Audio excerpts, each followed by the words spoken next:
Repeat after me. I am. I and am. Together, I am. I am a student. I'm from Singapore. I am Singaporean. I am interested in art. I'm not interested in mobile games. She is. She and is.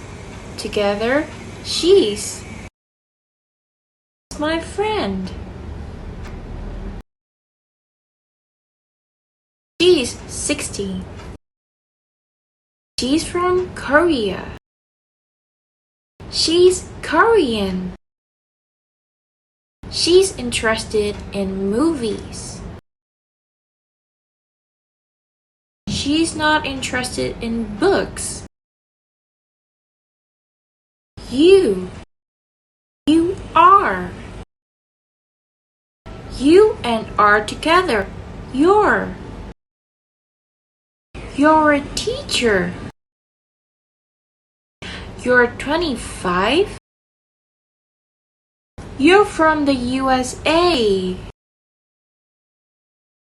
You're American.